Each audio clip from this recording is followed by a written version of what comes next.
Allô, allô. Gloire à Dieu. Que loué soit le nom de l'Éternel. Amen.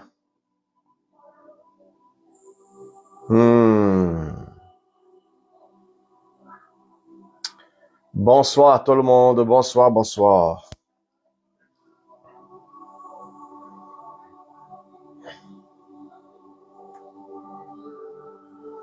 Alléluia.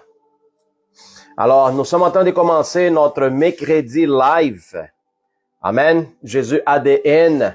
Pour tous ceux qui vont rentrer, vont participer. Nous avons ici des quoi très intéressants pour ce soir.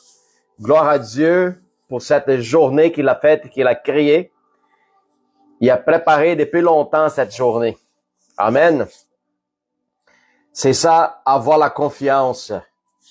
Bonsoir, Paula. Bienvenue, bienvenue.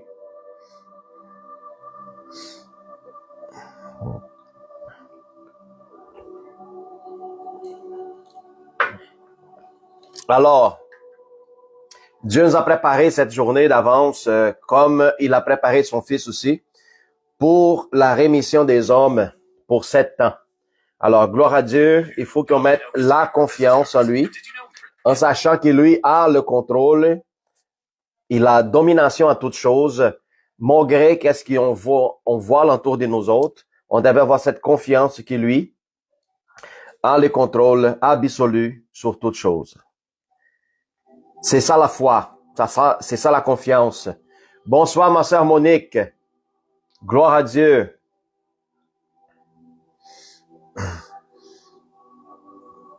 Alléluia.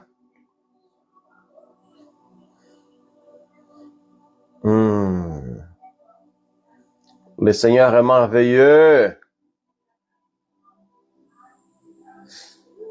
Thank you, Lord Jesus. Vous qui commencez à rentrer maintenant dans la live, mettez là-dessus, merci Seigneur. Oh, Alléluia. Alléluia. Écrivez là-dessus, Alléluia. Amen. Gloire à Dieu. Bonsoir Françoise. Le Seigneur soit loué. Laissons que la révélation de la parole nous parle ce soir, qu'il puisse pénétrer dans notre cœur, qu'il puisse nous édifier, nous construire, nous rebâtir, replacer les morceaux cassés. Laissez Dieu faire la réparation lui-même. Amen. Laissez Dieu rétablir le vase cassé. Laisse-lui, les potiers, replacer les morceaux cassés. Que le monde, qui n'est pas gentil, fait exactement ça avec nous autres. Amen. Gloire à Dieu. Bienvenue Linda, bonsoir. Alléluia. Alors, on va parler ce soir concernant de quelle manière Dieu se révèle aux hommes. Alors, j'ai séparé 7 manières différentes. 7. En général, moi, je vois 2 manières aussi rapides et simples. Une, c'est par la révélation, qui ça pourrait occasionner en plusieurs façons, comme dans une bonne situation de bénédiction ou qu'il soit dans un moment de crise. Dieu se révèle aux hommes de cette manière-là, ou soit par l'étude, la pratique, la connaissance, la recherche, de les connaître et les découvrir. Alors Dieu se laisse trouver. C'est ça la beauté de l'Évangile. Papa se laisse trouver lui-même. Ce n'est pas formidable? Gloire à Dieu. Bonsoir Sylvie. Alléluia. Alors, de quelle manière Dieu s'y révèle? Il y a bien du monde qui se pose la question et qui demande, j'entends que lui s'y révèle envers moi. Avez-vous déjà entendu ça? Quand vous allez parler à quelqu'un, puis la personne dit, ouais, mais j'attends que lui s'y révèle, j'attends que lui parle avec moi, j'attends que quelque chose se passe. Comment je peux le savoir si c'est vrai? Il y a bien du monde qui pose la question.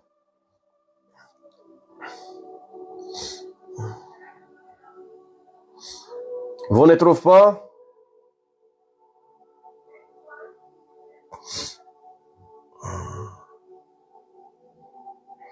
Alléluia.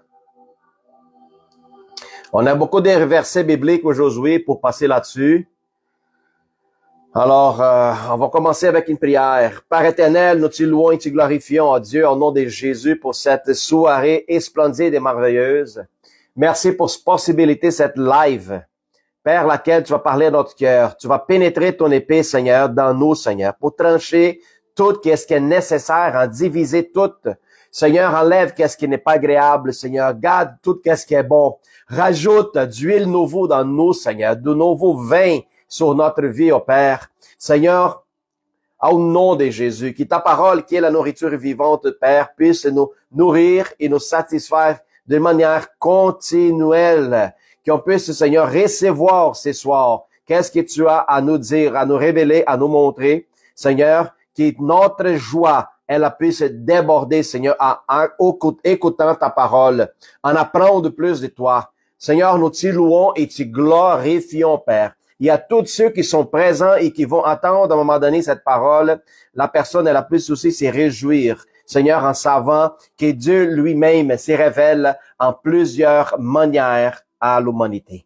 Seigneur, je laisse entre tes mains, que Saint-Esprit, fais ton œuvre, fais ton travail, utilise-moi à ta façon et à ta manière, Seigneur. Je me laisse aller pour toi, ô Saint-Esprit, au nom du Seigneur Jésus. Garde toujours mon cœur dans l'humilité, Seigneur, dans la simplicité, que l'évangile puisse être transmis d'une façon simple et directe. Seigneur, je te loue et je bénis à toutes mes frères et sœurs qui sont dans cette live, qui sont présents, Seigneur, qui sont présentés pour apprendre plus de toi. Je te loue, ô Éternel, au nom de Jésus. Amen. Frères et sœurs, n'oubliez pas de partager déjà cette live à maintenant pour que plus de monde puisse voir dans votre réseau social que nous sommes présentement live maintenant. Allez dans votre bouton où il y a un petit bonhomme avec une flèche à côté, cliquez là-dessus et partagez dans votre Facebook.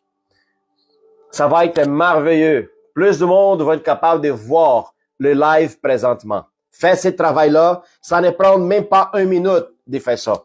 Voilà. Gloire à Dieu. Alors, dites-moi, Madame Sylvie d'Endurant, soyez les bienvenus. Gloire à Dieu. Alors, dites-moi, frères et sœurs, comment que ça a commencé votre semaine? Dites-moi. Bénédiction, succès, victoire, réussite. Non, pasteur, non. Épreuve. Pas grave, elle est bon quand même. Parce que aujourd'hui, vous allez voir que l'épreuve, c'est un des moyens à laquelle Dieu se révèle au Fils des hommes. Amen. Gloire à Dieu. Alors, dites-moi, comment ça a commencé votre semaine? Ah oui, écrivez là-dessus, frères et sœurs. Sois pas gênés d'écrire.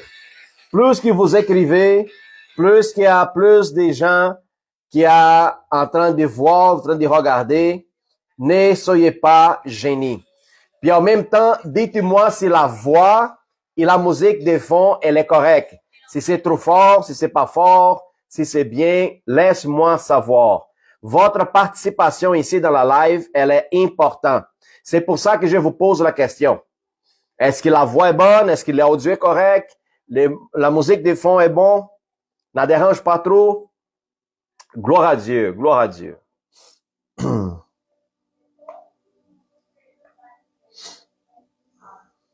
Alléluia. Alléluia. Amen. Alors, embarquons maintenant dans l'étude biblique. Amen. Alors, qu'est-ce qu'on va apprendre aujourd'hui? C'est que de combien de façons Dieu peut se révéler et se présenter à nous. Important savoir, à la fin du temps, la parole de Dieu, l'Apocalypse, dit que personne sera excusable concernant des dires devant le Seigneur. Mon Dieu, je n'étais même pas au courant qu'il t'existe. Personne ne m'a parlé à propos de toi. Personne ne me dit rien du tout. Je n'étais pas au courant de ton existence. Je ne connaissais pas ta présence. Comment savoir si toi, tu n'es jamais révélé envers moi? Il y a même du monde qui va oser de dire ça devant Dieu. OK? Puis peut-être, ils vont avoir une mauvaise réponse. Pourquoi? Aujourd'hui, je vous en présente au moins 7 façons et manières laquelle Dieu se présente vers l'humanité. Allons-y voir la première. Amen. Bienvenue tout le monde, bienvenue, bienvenue. N'oubliez pas de partager, continuez à partager cette live. La première façon, connaître Dieu par la révélation générale. Si vous avez des papiers et crayons, alors prenez note là-dessus. La première façon comment Dieu se révèle, c'est de façon générale. Qu'est-ce que ça va dire? Dieu se révèle à travers de la création. Tout ce qui était formé, tout ce qui était créé, tout ce qui est visible à l'homme, ça fait partie de son œuvre, de son travail, de l'œuvre de sa main. Alors, à travers de la nature qui nous rapporte, à travers aussi connecté avec la conscience humaine. Qu'est-ce que ça va dire? Par la conscience humaine, de vouloir, des capacités de discerner des choses, on est capable de voir la création et s'émerveiller avec la création. S'émerveiller avec tout ce qui est existant alentour de nous autres, de la plus grande créature qui c'est là de la plus petite, qu'il soit des arbres, qu'il soit du gazon, une rivière, un ruisseau, des poissons, qu'il soit des animaux qui volent, qui marchent en quatre pattes, ceux qui comme des lézards et toutes sortes de choses. Alors, tout ce qui est devant nous, la façon différente que nous avons au niveau des couleurs, au niveau des sensations, des tates, des touchés, au niveau de l'odeur, et aussi la multiplication et la différence au niveau de saveur. Chaque fruit, il y a sa particularité au niveau de saveur. Nous sommes capables de savoir et distinguer chaque chose. Pour qu'est-ce qu'on voit, pour qu'est-ce qu'on écoute, pour qu'est-ce qu'on sent, pour qu'est-ce qu'on goûte et qu'est-ce qu'on touche. Alors, la nature, elle la révèle. C'est la première révélation laquelle Dieu se présente à l'homme. Regarde qu'est-ce que dit le psaume 19, 1, 3. Les cieux racontent la gloire de Dieu. Il a entendu l'annonce, l'œuvre de ses mains. Un jour en instruit un autre, une nuit en donner connaissance à une autre nuit. Ce n'est pas un langage, ce ne sont pas des paroles, donc la voix ne soit point entendue. Alors, ce n'est pas une prédication par parole, mais une prédication par des évidences. Les gens qui demandent, donne-moi une évidence de ton Créateur, de ton Dieu. Tu fais juste la même. Regarde alentour de toi. Ouais, mais c'est pas Dieu qui a fait ça, c'est l'évolution, c'est le Big Bang, c'est toutes sortes de choses.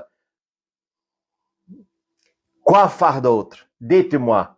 Comment toute chose pourrait avoir tel ordre et connexion d'une telle manière qu'une explosion pourrait générer des choses complètement complexes, tellement complexes, tellement organisées, une chose organisée après l'autre. Comment c'est possible? Alors, l'homme, dans toute son ignorance, il refuse la présence et la création de Dieu qui est présente dans la nature alentour de nous autres. Voilà qu'est-ce qui se passe. En effet, les perfections invisibles de sa puissance éternelle et sa divinité se voient comme à l'œil depuis la création.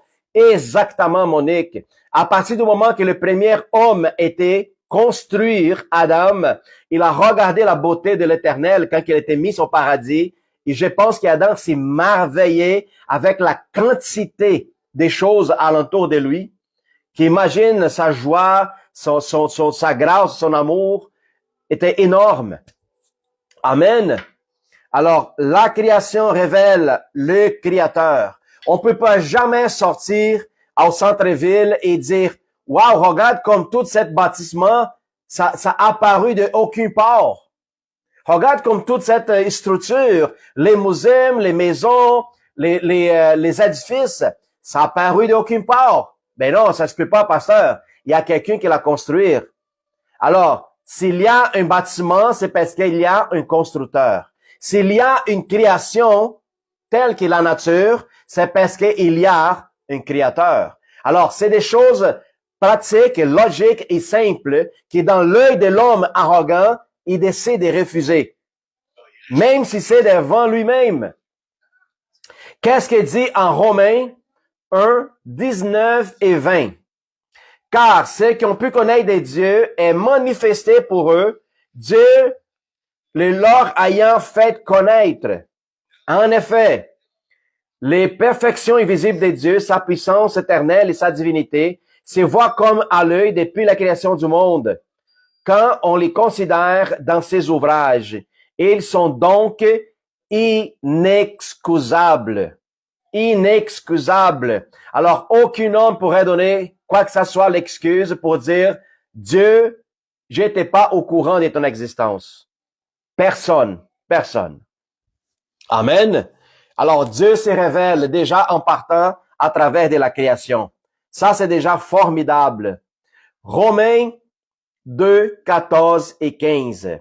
Quand les païens qui n'ont point la loi font naturellement ce qui prescrit la loi, ils sont eux-mêmes qui n'ont point la loi, une loi pour eux-mêmes. Ils montrent que l'œuvre de la loi est écrite dans leur cœur, leur conscience, en regardant les témoignages. Voilà. Ce n'est pas juste tout à fait la loi qui est exposée à l'extérieur, que l'homme essaie d'accomplir quelque chose par ses propres forces et capacités. Non, mais plutôt c'est là que dans la conscience de l'homme, nous écrivons la loi de notre cœur, laquelle notre conscience ramène à comprendre et accepter, simplement la création qui révèle le Créateur. Voilà. La création rend témoignage de que Dieu est vrai et il existe. Amen. Thank you, Jesus. Alors, répondez-moi, frères et sœurs. Vous connaissez la Bible, non? Tout le monde a la Bible à la maison? Yes, j'ai ma Bible, pasteur. Excellent. Alors, qu'est-ce que vous avez? C'est la 12e Bible. Qu'est-ce que vous avez à la maison? C'est la 12e Bible. Oui, pasteur, mais je comprends pas. La 12e? Oui, savez-vous qu'il y a une première Bible? Non. Quelle Bible?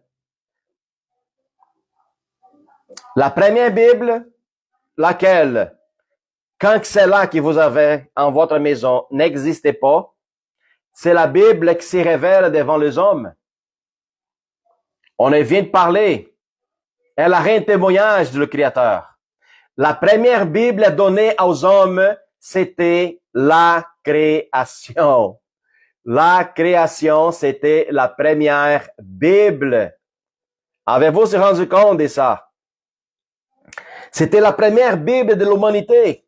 Avant tous les prophètes au parchemin. Avant même que l'écriture soit faite. Même avant que l'homme commence à prendre et l'écrire, alors la création, elle a révélé déjà. C'était la première Bible. La nature prêchait déjà la gloire des dieux. La création prêchait déjà la gloire de son Créateur. Chaque élément de la création révèle un attribut de sa divinité. Amen. Alors, on voit que l'ordre de toutes choses révèle la sagesse de Dieu. La grandeur de la création, de l'existence, révèle sa puissance. La beauté de l'existence de tout ce qu'on est capable de voir, sentir, attendre, ça révèle sa bonté. Et tout, qu'est-ce qui concerne au niveau de la conscience qu'on voit alentour de nous autres, que le mal reçoit toujours son paiement, on révèle la justice de Dieu. Amen. Par contre, la révélation de voir la création, elle ne vient pas nous ramène pas l'homme simplement au salut, ok? Mais elle réveille au cœur à rechercher le Créateur. C'est bien comprendre et savoir. Voir la nature, on devait la voir comme une invitation quotidienne à l'adoration. La création, elle devait nous réveiller à chercher le Créateur et d'une façon de nous exprimer pour adorer et rentrer en action de grâce et en gratitude envers lui. De tout, qu'est-ce qu'il a fait?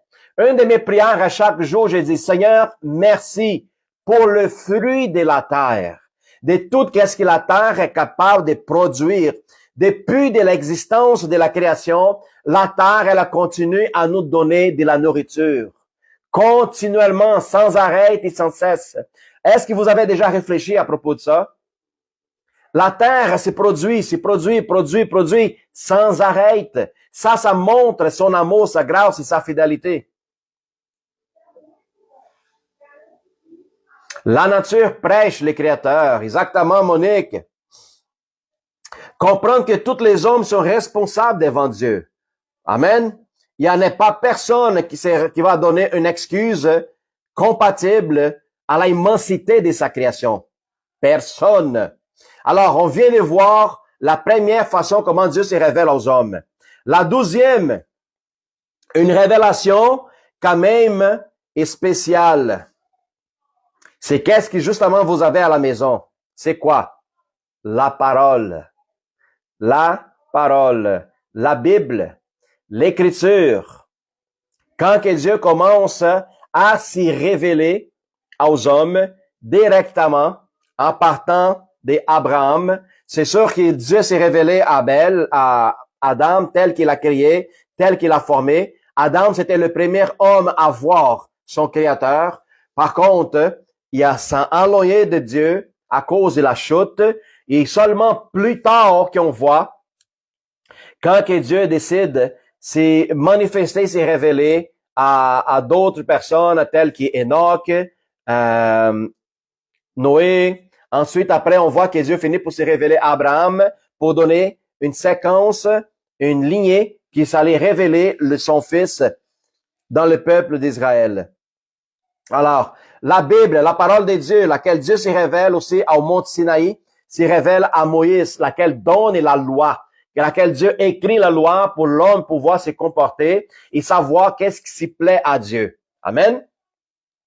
Alors, la Bible, l'Ancien Testament, c'était le premier écrit et donnait instruction à l'homme de comment devrait il savoir vivre, comment devrait se rapprocher de son Dieu, qu'est-ce que l'homme devrait s'y enloyer, s'abstiner, s'y enloyer complètement pour ne pas faire que l'homme continue toujours, par ignorance, s'y enloyer de son Créateur. Alors, la Bible, c'est le manuel d'instruction de l'homme, directement de son Créateur. Alors, regarde qu'est-ce qu'il dit en 2 Timothée 3, 16 et 17. Toute écriture est inspirée par Dieu, est utile par enseigner, pour convaincre, pour corriger, pour instruire dans la justice, afin que l'homme de Dieu soit accompli et propre à toute bonne œuvre. Alors, la parole de Dieu est notre instruction pour nous convaincre, nous corriger et nous instruire et nous enseigner dans sa justice. Alors, on devrait savoir, on devrait garder la Bible comme notre perle, le bien le plus précieux que nous devons avoir sur la terre. Parce que sans cela, c'est facile de perdre la voie. Sans l'instruction de la Bible, sans la constante lecture, la constante recherche de sa présence et de ses révélations, est facile pour l'homme s'y enloigner de l'Éternel. Voilà. La Bible, elle nous montre, elle trace le chemin de comment nous devrons nous porter devant notre Père. Amen. Gloire à Dieu. Hébreux 4, 12. C'est écrit, car la parole de Dieu, elle est vivante et efficace. Alors, la parole, elle a produit son effet. Plus tranchante qu'une épée quiconque à 2 tranchants. Alors, la parole, quand elle est lancée, il n'y en a pas de choix. C'est sûr qu'elle va y aller. C'est sûr qu'elle va pénétrer, elle va trancher, elle va faire quelque chose à l'intérieur. C'est pour ça que parfois, à un moment donné, quand nous sommes en train de partager la parole de Dieu avec quiconque à l'extérieur, dans la rue, même en train d'évangéliser, puis à un moment donné, on part, on retourne à la maison, puis on dit, ah, rien qui s'est passé aujourd'hui. Pas vrai, pas vrai. Toutes les paroles qui sortent de le cœur de Dieu vont produire son effet. Mais elle va grandir dans son temps, pas dans le temps du prédicateur, pas dans le temps de l'évangéliste. Sachez que la parole de Dieu, elle est vivante. Chaque cœur est un terrain. Alors, laissez Dieu faire le travail qu'il lui doit faire. Annule pas la sémence que tu viens de mettre dans le cœur de la personne en train de dire, rien se passait aujourd'hui parce que c'est le mensonge. Ne annule pas qu'est-ce que toi s'aimé un matin, ne annule pas avec des affirmations négatives l'après-midi ou à soir. Non. T'es parlé, laisse l'esprit agir. Point final. En sachant que la parole de Dieu est une épée tranchante. Alléluia. Dans de certains cas, j'ai dit que la parole de Dieu, ce n'est pas juste une épée tranchante, mais elle est aussi un marteau qui cogne sur la tête, qui ont de la tête dure. Il y a certaines personnes qui ont la tête très dure, et la parole de Dieu est comme un marteau qui cogne, juste qui va casser toutes les résistances et les forteresses au niveau de la tête, de la conscience humaine. Amen. Gloire à Dieu. Romains 119, non, pas le Romains, pardon, le psaume 119, verset 105. Il dit, ta parole est une lampe à mes pieds. Tout le monde connaît cette verset, hein? Gloire à Dieu. Et une lumière pour mon sentier. Gloire à Dieu. La parole donne la direction puis la vision. C'est quoi la différence des gens qui n'ont pas la parole de Dieu dans leur vie? Ce sont des gens qui sont des aveugles. Des gens qui ne savent pas où y aller et n'ont pas de direction. À partir du moment que tu reçois la parole de Dieu, le chemin commence à se manifester devant toi. Maintenant, tu n'es plus un aveugle, tu n'es pas un insensé, tu n'es plus un insensé, mais maintenant tu commences à marcher avec conscience. Conscience de ton existence, conscience de ton identité, conscience de ton créateur, conscience de ta destinée. Hein? Tout ça, ça change notre perspective, notre façon de vivre, qui nous sommes et comment nous allons se manifester dans le monde. Gloire à Dieu. Amen. Alléluia. La Bible n'est pas seulement un livre, ok? Ce n'est pas juste un livre qu'on pourrait juste lire puis c'est fini là. Non, elle est la révélation objective de Dieu, vivante et éternelle. Elle est l'autorité suprême de toute l'expérience spirituelle. C'est la Bible qui nous rend un encouragement extraordinaire. Comment? En train de voir toute l'histoire de la parole de Dieu, de l'Ancien Testament jusqu'au Nouveau Testament, tous les hommes qui ont eu un moment surnaturel dans la présence de Dieu, des soutiens, des consolations, des moments extraordinaires dans la présence de Dieu. Alors, toutes ces histoires-là, ça nous encourage à avancer, à continuer et à persévérer. Si les autres ont été capables, alors moi aussi, je serai capable. Alors, les autres dans l'Ancien Testament n'avaient pas l'esprit avec les autres. Par contre, aujourd'hui, nous avons l'esprit. Amen. Tout change dans notre présence aujourd'hui. Alors, à un moment donné, quand on va rencontrer l'Éternel, il y a certaines personnes dans le ciel, je vais me poser la question. Je vais faire question de parler avec les autres. Adam, qu'est-ce qui se passait dans ta tête quand tu as décidé d'accepter la pomme de ta femme? Eva, tu n'es pas rendu compte que la serpente voulait te tromper? Parce que toi, tu es déjà majestueuse, tu es déjà une princesse des yeux. Pourquoi encore vouloir plus?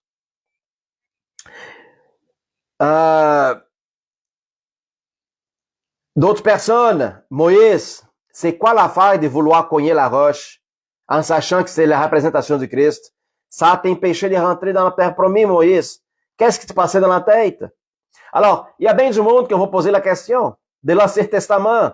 Hey, David, dites-moi comment c'était être face à face avec Goliath. Dites-moi, décris-moi avec tes propres mots, David. Salomon parle à propos de moi, de toutes tes richesses, de la connaissance qui on n'a pas eu accès sur la terre. Parle-moi, Salomon. Alors, on va pouvoir demander beaucoup de questions aux autres, mais par contre, je pense que les autres aussi, ils vont nous poser des questions. Puis la question qui peut-être les autres, ils vont nous poser, savez-vous c'est quoi? Hey, Balthazar, dites à nous autres, comment qui était marcher avec la présence de Dieu à l'intérieur de toi? Comment était l'expérience de vivre tel que le temple vivant de Dieu sur la terre? Dites-moi quelle était l'expérience de contenir le Saint-Esprit, Dieu vivant à l'intérieur de toi. Ça, c'est des choses que les autres vont nous demander. Puis ça va être très drôle. Alors, placez la Bible au centre de notre vie chrétienne. Il n'existe pas une vie chrétienne où ce que la Bible, elle n'est pas présente. La Bible, telle que tu te lèves un matin pour prendre ton déjeuner, faire ton lunch, ton dîner, ton souper, la même façon, l'homme spirituel a besoin de déjeuner de la Bible. Il a besoin du dîner biblique, il a besoin de souper biblique. Alors, la Bible est notre nourriture et spirituelle. Elle est fondamentale. Puis j'encourage à tous les chrétiens, au moins, de pouvoir lire la Bible une fois dans sa vie. Au moins une fois dans sa vie, lisez la Bible au complet. OK? C'est très important. Alors, chercher la révélation n'est pas seulement la lecture. Et tester toute l'expérience par la parole. C'est des choses qu'on devrait les faire et mettre en application. OK? Chercher de la révélation dans la parole de Dieu. Peut-être avec vous autres déjà arrivé, avec moi, oui. Dans un même verset biblique, chaque fois que je viens prendre la lecture là-dessus, une nouvelle chose apparaître. Je dis, mon Dieu, voyons donc, comment ça se peut, capable de lire le livre plusieurs fois et avoir toujours de nouvelles compréhensions. C'est dingue. Comment ça c'est possible? C'est pourquoi? Parce que plus que nous sommes en train de lire, plus que nous sommes en train de nous approfondir, plus que la révélation, elle est fraîche. Plus qu'elle est fraîche, plus que nous sommes en train de nourrir, plus que nous sommes en train de nous grandir. Alors, c'est ça le mystère de la lecture de la parole de Dieu. Plus que nous sommes là-dessus, plus que la fraîcheur de la révélation, elle se montre devant nous. Amen. Alors, la Bible est la 12e façon comment Dieu se révèle aux hommes. Alléluia. 3e, connaître Dieu. Ça, c'est le meilleur de tout. OK? Ça, c'est le meilleur de tout. All right? La 3e, c'est connaître le Père à travers de son Fils. Ah, chouchou, Yeshua. À travers de son Fils bien-aimé, Jésus-Christ, est la révélation suprême et finale. Jésus est la révélation finale du Père. Alléluia. Alors, c'est la 3e révélation du Créateur, c'est à travers de son Fils, laquelle était préparée avant la construction du monde. Amen. Regarde qu'est-ce qu'il dit en Jean 1, 18. Personne n'a jamais vu Dieu. Le Fils unique qui est dans le sein du Père, et c'est lui qui l'a fait connaître. Personne ne l'a vu Dieu, c'est seulement à travers de son Fils qui est dans le sein de son Père, nous avait fait le connaître. C'est seulement à travers connaître Jésus-Christ que nous sommes capables de voir directement le Père, le Créateur. Alors, Jésus dit, je suis le chemin, la vérité et la vie. Personne ne pourrait s'y rendre au Père excepte à travers de moi. C'est seulement à travers de la révélation du Fils, en le connaissant, que nous sommes capables de connaître notre Dieu et notre Créateur. La révélation de la nature, ça nous réveille que Dieu existe. Mais de le connaître directement tel qu'il est, c'est seulement à travers de la connaissance de son Fils, Jésus-Christ. Allô Brigitte, bonsoir Brigitte, bienvenue. Alléluia, gloire à Dieu.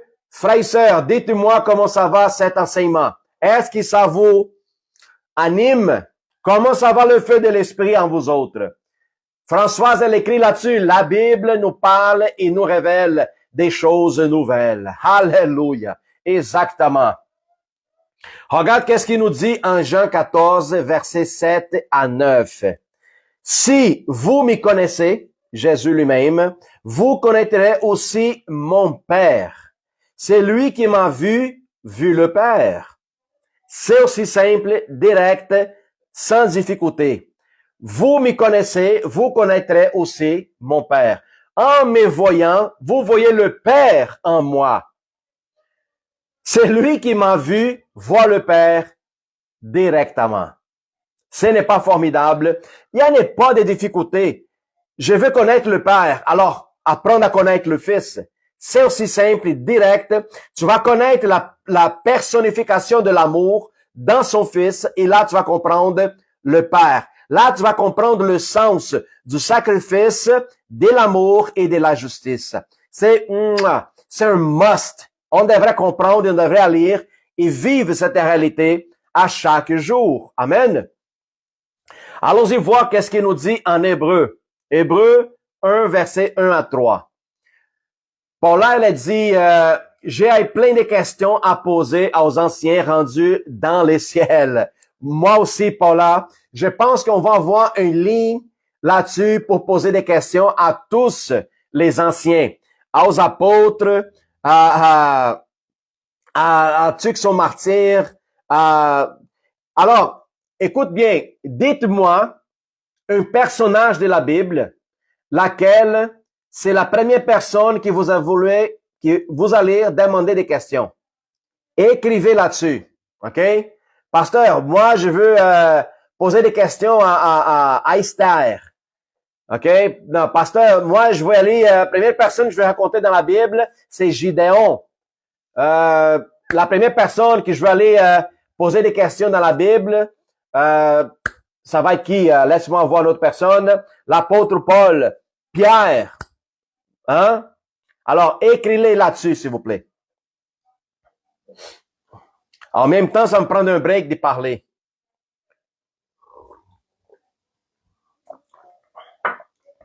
En même temps, n'oubliez pas de partager cette live. OK? Il y a un petit bonhomme en bas dans votre téléphone ou dans votre laptop avec une flèche qui indique des côtés. Faites juste cliquer là-dessus et partager dans votre Facebook pour que plus de monde puisse voir cette étude biblique. Monique a dit, moi, je veux poser la question à Jésus. Ah, ben oui, Monique, s'il vous plaît. Tout le monde va poser la question à Jésus. Mais je veux savoir un autre personnage biblique à part le Seigneur Jésus-Christ. Linda a dit l'apôtre Jean. Très intéressant, Linda. Comment que c'était le moment où Jean était sur l'île de Patmos en recevant toute la révélation de l'Apocalypse. Très intéressant, très intéressant. Thank you, Lord. Brigitte, elle a dit David pour partager ses inspirations musicales. Wow! Très inspirant, Brigitte. Où est-ce que David y pognait ses inspirations de musique? C'est très bon, c'est très bon.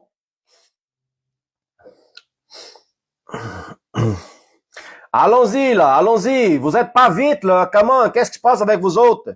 Juste écrit là-dessus, là. Ça prend pas 30 minutes, là. Come on. Alors, allons-y voir Hébreu 1, du verset 1 à 3. C'est écrit, après avoir autrefois, à plusieurs reprises et plusieurs manières, parlé au Père par les prophètes. Alors, Dieu s'est révélé à nos pères, Abraham, Isaac, Jacob, à travers des prophètes, au peuple d'Israël. Dieu, dans ces derniers temps, nous a parlé par le Fils. Ce Fils, qui est le reflet de sa gloire et l'empreinte de sa personne. Amen. Alors, Dieu a commencé à se révéler lui-même, comme nous avons vu, à travers de la création, à travers de la parole, à travers des prophètes, et en dernier temps, lui a s'y manifesté et a s'y révélé à travers de son Fils, qui est la personnification de lui-même. Gloire à Dieu. Alors on voit, Jésus, c'est la révélation ultime et finale de Dieu pour dire à toute l'humanité, si vous ne croyez pas dans mon Fils, alors il n'y en a pas d'autre chose que je pourrais faire pour vous autres. Il n'y en a pas. Amen. Paul, elle a dit, je veux parler à Noé avec tous les animaux dans les bateaux. Je ne sais pas si les animaux vont être là encore avec Noé, hein, Paula, je pense qu'ils sont déjà tous partis un peu partout.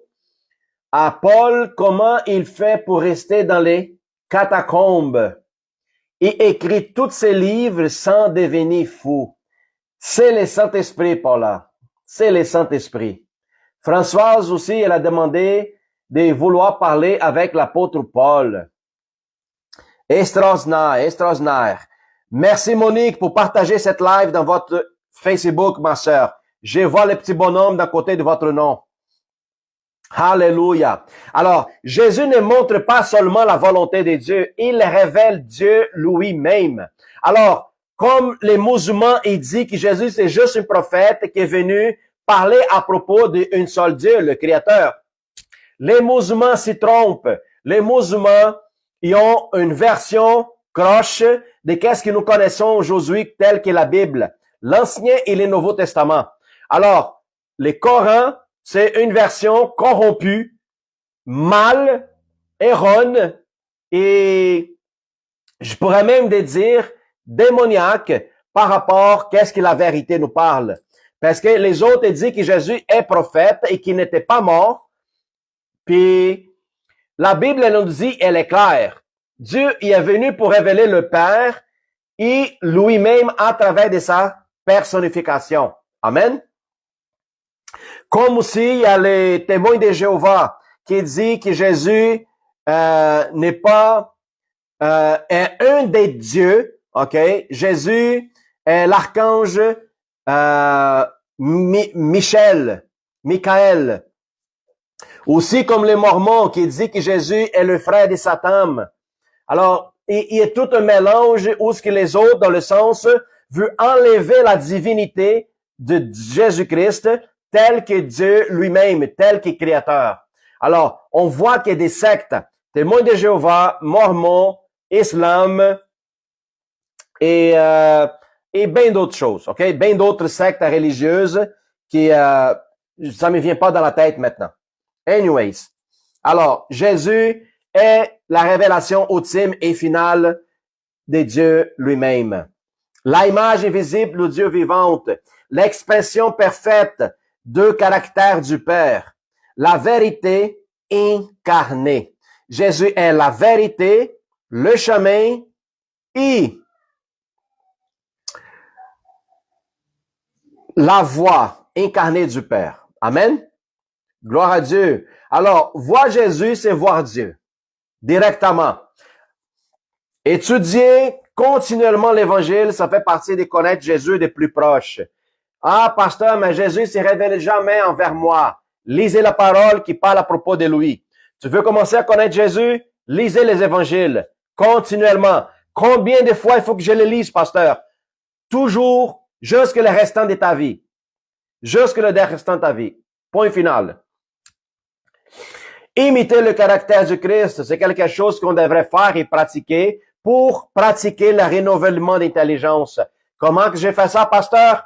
Prêche l'évangile, partage la bonne nouvelle, prie pour les malades, prophétise, parle aux gens, laisse l'Esprit s'en servir de toi. Ça va dire manifester les caractères du Christ à travers du don de le Saint-Esprit. Comprendre Dieu à travers les actes et les paroles de Jésus. Quand que Jésus parle, c'est comme si Dieu parlait à toi-même, directement. Monique parlait aussi le prophète Ézéchiel et sa compassion. Merveilleuse Monique, extraordinaire. Amen. Alors, allons apprendre la quatrième façon que Dieu se révèle aux hommes. C'est de la révélation à travers de Saint-Esprit. Alléluia. La illumination qui discerne, qui rapporte la communion et l'établissement de l'Église sur la terre. C'est le Saint-Esprit. Alléluia. Gloire à Dieu. 1 Corinthiens 2, versets 10 à 12. Il nous dit, Dieu nous l'a révélé par l'Esprit, car l'Esprit sonde tout, même les profondeurs des dieux. Nous les avons reçus, l'Esprit qui vient de Dieu, afin que nous connaissions les choses que Dieu nous a données par sa grâce. L'Esprit nous révèle tous les héritages qui nous étaient donnés et qui est disponible et accessible à nous tous, tel qu'Église du Christ. Amen. Ce n'est pas formidable. C'est pour ça qu'il y en a bien du monde, des athées. Il y a des gens qui ils ont un cœur endurci, la tête dure. Souviens-vous, ils commencent à vouloir lire la Bible, pas dans la perspective de vouloir comprendre Dieu, mais plutôt de trouver des erreurs. La personne, n'est pas capable de comprendre. Pourquoi? La lecture est spirituelle, ça prend un lecteur est spirituel. Puis c'est seulement à travers le Saint-Esprit que nous sommes capables de regarder les Écritures et le voile nous est enlevé pour qu'on commence à voir la lecture de l'Évangile dans la perspective de Dieu, pas dans notre perspective. Alors, tout change, tout se transforme et la révélation, elle est présente. Amen. Thank you, Jesus. Alors, le Saint-Esprit, c'est la quatrième façon de révélation de notre Créateur. Jean 16, versets 13 à 15. Quand le Consolateur sera venu, le Consolateur, le Paraclite, le Saint-Esprit, l'Esprit de vérité, il vous conduira dans toute vérité. Tous ceux qui possèdent l'Esprit et qui développent une intimité avec lui ne se trompera pas. Tous ceux qui sont en Jésus-Christ ne sont pas confus. Alors, ça, c'est sûr et certain. C'est quelque chose qu'on devrait apprendre à vivre, à manifester et à développer continuellement. Le Saint-Esprit, c'est le seul, laquelle nous devons reposer toute notre dépendance, au niveau de la lecture, au niveau de la prière, au niveau de la croissance, au niveau de la révélation.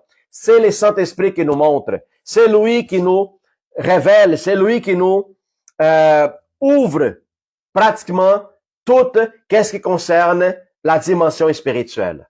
Amen. On sait très bien que dans l'autre sens, dans l'autre côté, Satan est en train de faire la même chose avec ses disciples. Satan essaie de s'en servir de ses habiletés spirituelles pour que nous savons que lui est un ange. Alors lui aussi, il a encore des propriétés de donner à ses disciples de certaines qualités, de certaines choses. C'est sûr qu'il y a toujours une demande de quoi que ce soit en retour. Lui ne donne rien du tout sans demander quoi que ce soit. Alors Satan aussi révèle certains secrets spirituels à ses disciples dans le but de leur décevoir, de leur tromper et de mentir aux autres. Alors, vous préférez avoir votre propre recherche, puis le Saint-Esprit vous révéler à la mesure que vous grandir, puis vous recevoir le salut, ou est-ce que les gens préfèrent d'aller vers les démons, Satan, recevoir tout dans une shot, et par contre, finir pour vendre, écouter leur propre salut, leur âme. Alors, c'est le choix de chaque personne. Éphésiens 1:17. Notre Alléluia, Pasteur Benoît est directement sur live. Alléluia. Thank you, Jesus. Éphésiens 1:17. Que Dieu de notre Seigneur Jésus-Christ nous donne un esprit de sagesse et révélation dans sa connaissance. C'est comme j'ai dit tantôt, toute cette révélation vient uniquement à travers de le Saint-Esprit. Amen. C'est une connaissance et une sagesse que le monde dans lequel nous vivons ne peut pas nous donner. Amen. Toute la révélation que le Saint-Esprit nous donne, vous ne pouvez pas l'obtenir dans le monde. Est-ce que vous avez compris ça? OK? L'homme peut étudier toute sa vie. Par contre, si l'Esprit ne les révèle pas, lui va parvenir jamais à cette expérience personnelle avec Dieu. Voilà. Sans le Saint-Esprit, il est impossible de connaître Dieu véritablement. Il est clair. Il éclaire, convaincre, enseigne, révèle et fait vivre la parole dans notre cœur. Amen. Toujours notre devoir, c'est de chercher la direction dans le Saint-Esprit. Qu'est-ce que son dessein? Qu'est-ce que sa volonté? Saint-Esprit, j'ai un projet. Saint-Esprit, j'ai un plan d'action. J'ai un déménagement. Saint-Esprit, qu'est-ce que tu peux me donner comme instruction? Est-ce que c'est correct? Si oui, reste avec la bouche fermée, continue à faire ton affaire. Si le Saint-Esprit voit que ton engagement avec quelque chose ne marche pas et va donner quelque chose de mauvais résultats, là, je pense que lui va te parler. Là, peut-être, lui va te enfreiner. Parce que c'est ça qui arrive. La plupart du temps, quand tu es dans le bon chemin, le Saint-Esprit reste tranquille. Allez, continue. Pourquoi? Parce que lui veut que tu marches par la foi. Par contre, si jamais tu vas faire quelque chose qui tu vas finir pour te décevoir, te tromper, ou se faire avoir pour quelqu'un d'autre, là, le Saint-Esprit pourrait entrer en action pour empêcher que cet engagement soit en fait accompli. Voilà. C'est qu'est-ce qui se passait avec l'apôtre Paul quand il évangélisait souvent. Puis à un moment donné, je ne sais pas où ce qu'il dit ça, si c'est en Éphésiens, lui était censé aller à la Macédonie, puis le Saint-Esprit, il parlait à d'autres personnes, il dit empêcher l'apôtre Paul aller visiter l'église en Macédonie, en donner de nouvelles directions. Pourquoi? Parce que dans le chemin, je pense qu'il y en avait un sort de piège pour l'apôtre Paul. Alors, le Saint-Esprit a empêché que l'apôtre Paul continuait le chemin à Macédonie. Je crois que c'est ça. Je ne sais pas exactement où se trouve en Éphésiens, je crois. Bon, anyways, si vous lisez la parole de Dieu, vous savez c'est quoi que je suis en train de parler. Cinquième façon de connaître Dieu, une expérience personnelle. Alléluia. Ça, c'est merveilleux et extraordinaire. À travers de la relation, intimité et prière. Amen. Puis le verset que je vous rapporte, c'est le psaume 34, 8. Goûtez et voyez combien l'Éternel est bon. Heureux l'homme qui cherche en lui son refuge. Alors, la révélation, c'est une des manières auxquelles Dieu se révèle vers l'homme. L'homme qui est en train de rechercher, prier, puis tout ça, à un moment donné, boum, quelque chose arrive dans la vie de la personne. Comme par exemple, il y a plusieurs musulmans qui, à cause de qu'est-ce qui arrive avec toute cette crise islamique partout dans le monde, il y a bien des musulmans qui reçoivent la expérience personnelle de Jésus-Christ dans leur chambre, dans leur propre vie d'une façon personnelle. Alors ça, c'est une des manières laquelle Dieu se révèle à des certaines personnes. Amen. Par révélation et expérience. Alors, en Jérémie 9, 23 et 24, il dit que c'est lui qui veut se glorifie d'avoir de l'intelligence et de me connaître. Tu veux être intelligent? Connaître l'Éternel. Alléluia. Jacques 4, 8. Approchez-vous de Dieu et il s'approchera de vous. Amen. Gloire à Dieu. Allons-y voir la sixième façon où ce que Dieu se révèle, par obéissance. La révélation augmente selon sa fidélité. Plus que vous rentrez dans la dimension de l'obéissance, plus que la connaissance de sa personnification, elle est plus claire. OK? Pourquoi? Parce que Dieu aime à tous ceux qui se soumettent à lui. Même que parfois tu ne comprends pas tout, mais tu décides de se soumettre par obéissance et confiance dans ses paroles. Dieu finit pour te montrer, te révéler des choses extraordinaires. Puis ça, c'est merveilleux. Écoute, je vais vous raconter une histoire. Je viens de voir récemment le témoignage d'un pasteur qui racontait que lui était dans un pays musulman, puis lui, il était là en mission, OK? Puis tout à coup, lui se promenait dans la rue, puis un homme se rapproche de lui. Cet homme, c'était un salafi.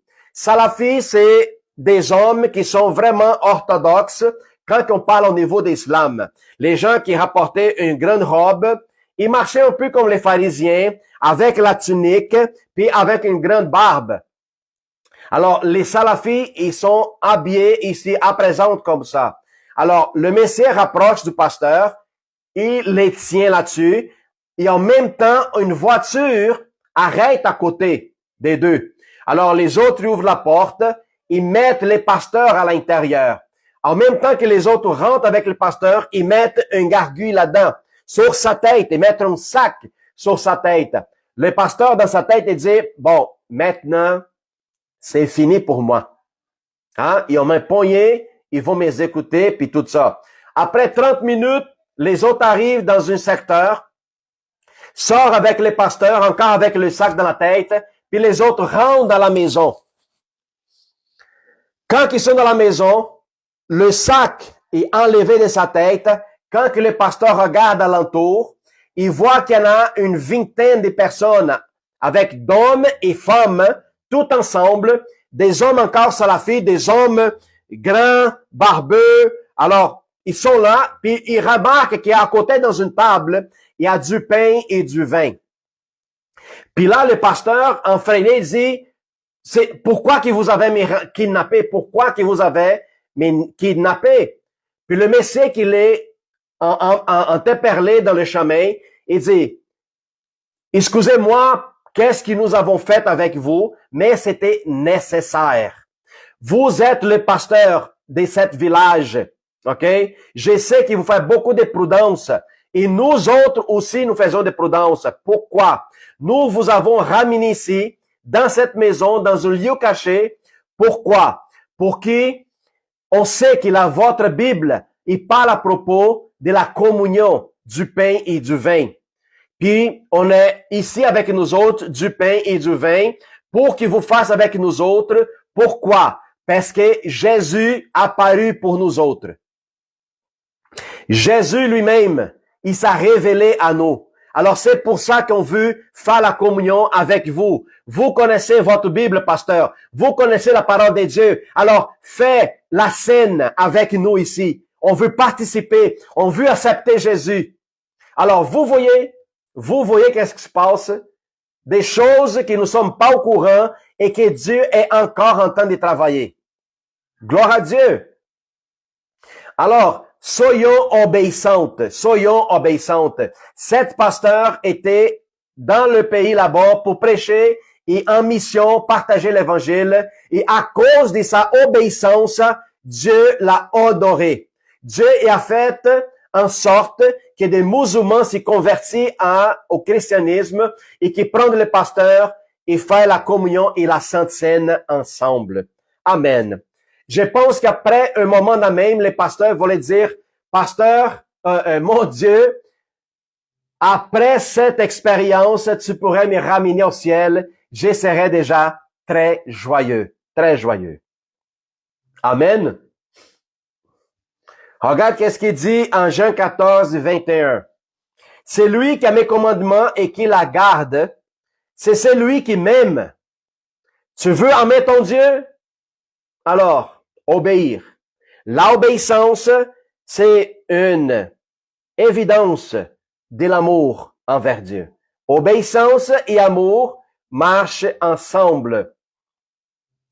Celui qui m'aime sera aimé de mon Père. Je l'aimerai et je le ferai connaître à lui. Obéissance, amour et connaissance. Tu vas obéir à travers de l'amour et tu vas le connaître. Point final aussi simple. Amen. Jacques 1, 22, il dit, mettez en pratique la parole et ne vous bornez pas à l'écouter. Gloire à Dieu. L'obéissance est un clé majeur. Dieu se révèle à ceux qui ont lui obéir. La révélation est proportionnelle aussi à la fidélité. Plus que tu marches en fidélité, ton niveau d'obéissance, elle va être extraordinaire. Parce que les deux marchent ensemble, ok? Obéissance et fidélité. Tous ceux qui sont fidèles obéissent Dieu à la lettre. Tous ceux qui sont fidèles obéissent l'Éternel à la lettre. Obéir immédiatement à la directive que Dieu nous donne. Pratiquer le pardon, la sainteté et la charité. Pardon, sainteté et charité, qui aussi est l'amour. Mettre en action ces enseignements. Par obéissance, je vous l'applique dans ma vie. Amen. Gloire à Dieu. Et la dernière, c'est la 7e manière que Dieu se révèle aux hommes. Amen. Quelle manière? À travers de la souffrance et de l'épreuve. Ah oui.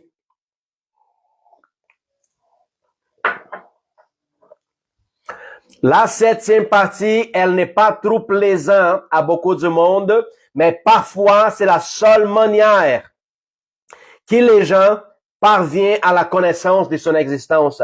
À travers de quoi? À travers de la souffrance. Il y a bien de gens qui portent beaucoup de l'orgueil, beaucoup de son ego, beaucoup de soi-même. Puis à un moment donné, la personne il pense qu'elle la maîtrise toute, qu'elle est immortelle, qu'elle a pu toutes choses. Mais à un moment donné, soudain, quelque chose arrive, sa santé, elle est prise. La personne, elle a fait une faillite. Elle a perdu les gens qu'elle aime alentour d'elle.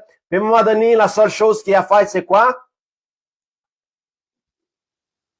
Regarder par haut et dire, où es-tu, ô Éternel?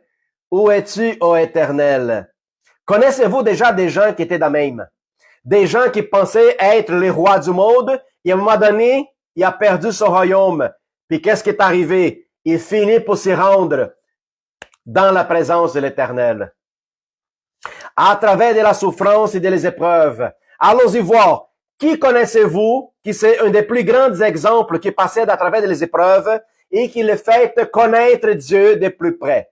Dites-moi. Ah oui, je sais que vous connaissez la Bible. Faites-moi l'épreuve que vous êtes des gens de la famille de l'Église Jésus ADN.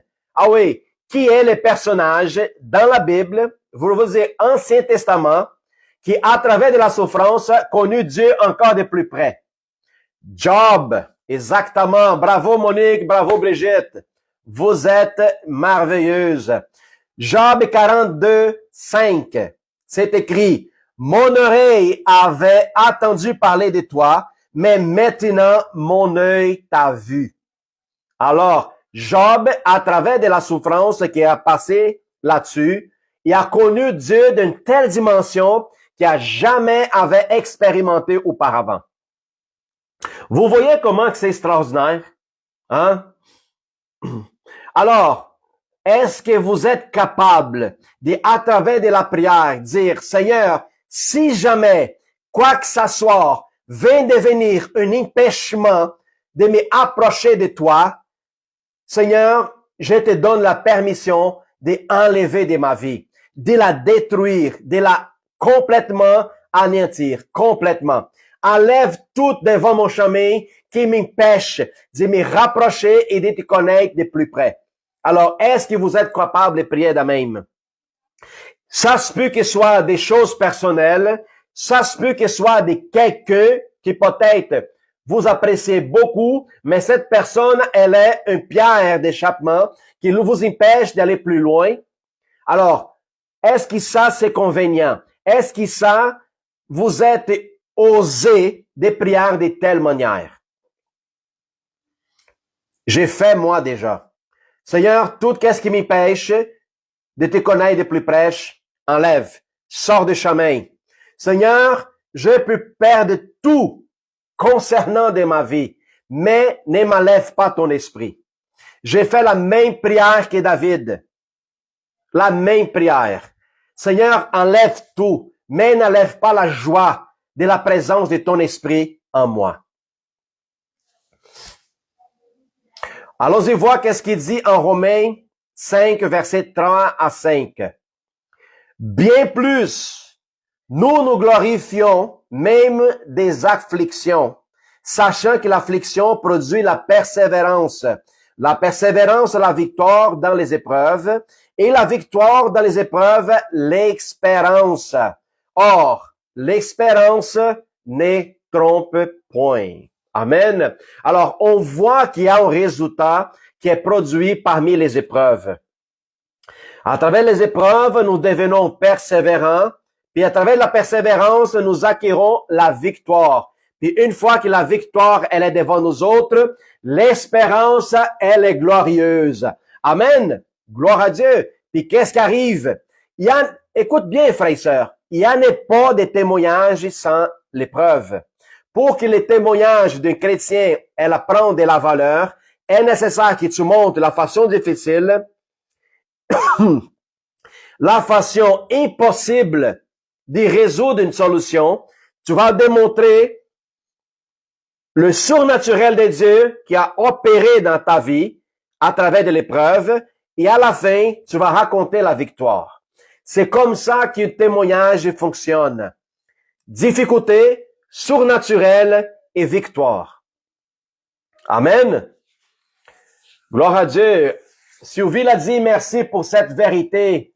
Élevez toutes, mais laisse-moi la présence de ton esprit. Alléluia. Amen, Sylvie. Brigitte, elle écrit, Seigneur, c'est vrai. Je te rends de grâce pour les épreuves et les souffrances. Fais-moi grâce et laisse le Saint-Esprit. Amen. Jésus a jamais dit que la vie, ça serait facile. Par contre, si toi, tu as la joie de Christ dans ton cœur, ça va rendre beaucoup plus, moins lourde, moins difficile, beaucoup plus. Pourquoi? Parce qu'en tout, tu vas rendre grâce à l'Éternel, même à travers les épreuves. 2 Corinthiens 12, verset 9. Mais ma grâce te suffit car ma puissance accomplie dans tes faiblesses. C'est qu'est-ce qu'il dit à l'apôtre Paul. Ma grâce est suffisante. Alléluia. Alors, la douleur révèle un niveau de Dieu inaccessible autrement. Dans l'épreuve, on apprend que Dieu est suffisante, que sa grâce nous soutient et que sa présence nous console. Amen. Sa puissance se manifeste dans toutes les faiblesses possibles. Amen.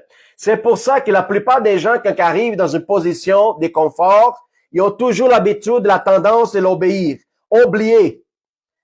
La tendance à oublier l'Éternel. OK? Ce n'est pas tous, mais bien du monde qui, quand ils sont dans la position de confort, Dieu, je vais prendre un break, laisse-moi tranquille, je suis bien dans mon coin, puis reste avec les bras croisés. Voilà. Puis là, tout à coup, quand il arrive quelque chose de mauvais, oh mon Seigneur, qu'est-ce qui se passe? La personne commence à prier, s'y met en genoux, commence à jeûner, commence à aller tous les dimanches, tous les vendredis, mardi d'intercession, live, mercredi sur l'Internet. La personne, elle est présente en tout le temps. Pourquoi? Parce que l'épreuve est là. Alors, il y a des certains frères et sœurs qu'il est nécessaire que l'épreuve soit d'une manière constante. Alléluia. Gloire à Dieu. Que Dieu nous donne le support et la force nécessaires pour soutenir toutes notre épreuves.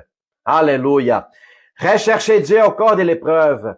Interpellez la souffrance comme un outil de maturation. OK? Les épreuves, elles fonctionnent dans notre vie comme un outil de maturité.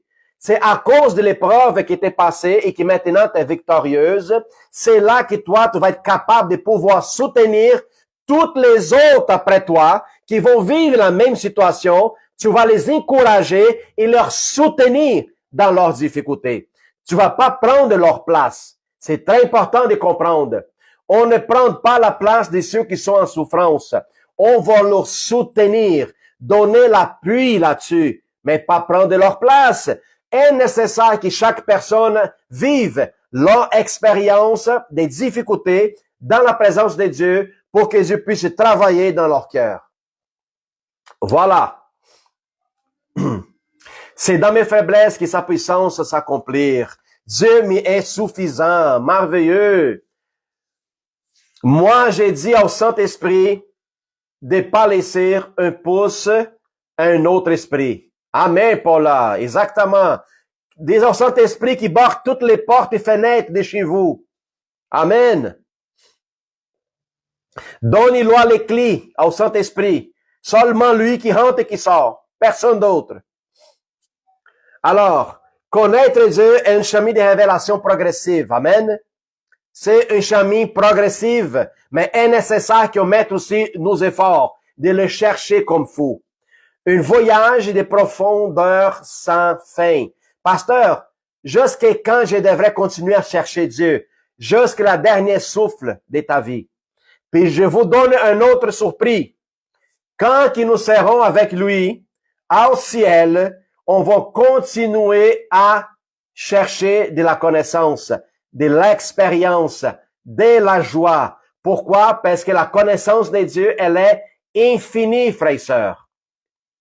Infinie. Même dans la gloire, nous allons continuer à découvrir des choses nouvelles. Formidable. Alors, le ciel ne sera pas plate. Ne sera pas plate le ciel. Serait extraordinaire. Dieu est infini. Et la connaissance de Dieu est aussi également. C'est ça qu'est-ce que je viens de dire. C'est lui qui cherche, le trouve. C'est lui qui obéit, le voit. Et c'est lui qui persévère, vient à les connaître. Ce n'est pas formidable. Amen. Nous sommes déjà passés 15 minutes de plus. Alléluia. Gloire à Dieu. Alors maintenant, on prend fin dans cette étude biblique.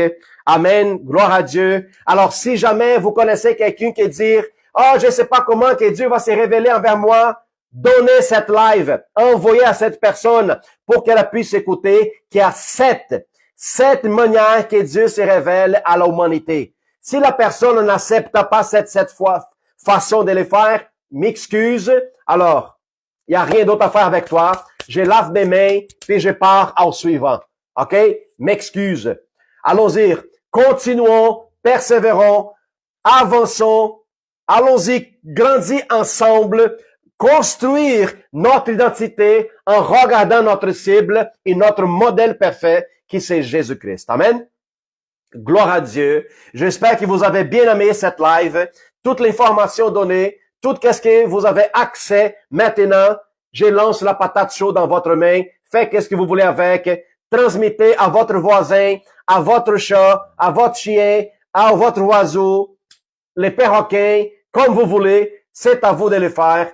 Au nom du Seigneur Jésus. Alléluia. Amen. Allons-y prier puis rendre grâce à Dieu. Au nom du Seigneur Jésus.